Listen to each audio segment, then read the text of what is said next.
I want to talk about luck in roguelikes. But first, what is a roguelike? To put it into simple terms, a roguelike is just a game where if you die, you have to start over from the beginning. These games are often hard and punishing, with mistakes being costly. Most roguelikes are randomly generated to be different every time, but it is also important that with randomness that the player has some form of control over their game. Learning is a fundamental in any roguelike. For example, let's take a look at one of the first roguelikes I played myself, The Binding of Isaac Repentance. I remember in most of my first runs, I predictably died. However, I learned something from each death. If I died after taking all the devil deals, then I knew that for next time, I had to play more carefully and preserve my health.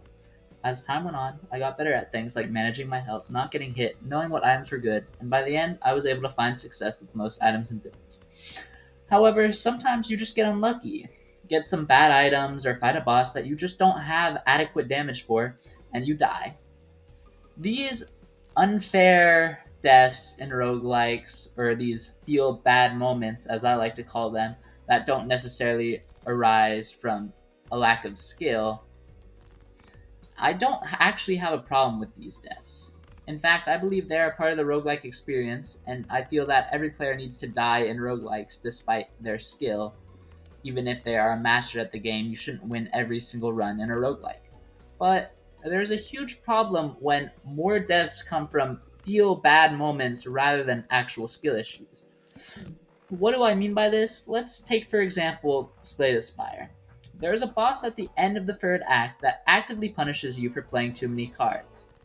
The Time Eater or something like that. Sometimes you'll have a really fun infinite build or Shiv discard run with the silent, but this boss will just show up and decide, hey, it's time for you to die.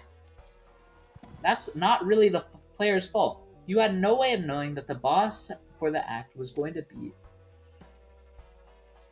You had no way of knowing what the boss for the act was going to be, and sometimes there's very little you could have done to have prevented the death, especially on higher ascension slash difficulties.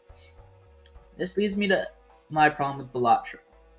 I was playing on Black Deck, and I managed to get a really good face card build with a hanging Chad, photograph, sock, and buskin for a really strong build. I had played well, and I was having fun reaping the seeds of my labor, and oh, I'm dead. There was no prevention, nothing I could have done to prevent this death. This is why Balatro is so frustrating to me, because I didn't feel like I did anything wrong that run. Director's Cut never showed up. The only sin I committed was getting unlucky. It's not like Slay the Spire or Isaac either, because in both of those games, there was still a way to win. Sure, it's hard in Slay the Spire when Time Eater shows up, but if you had a really good infinite or really strong discard build, you will still triumph. And in Isaac, sure, you may not have gotten any damage ups, but play well enough, and you'll still be able to beat Mom's Foot even with bad items. But Balatro?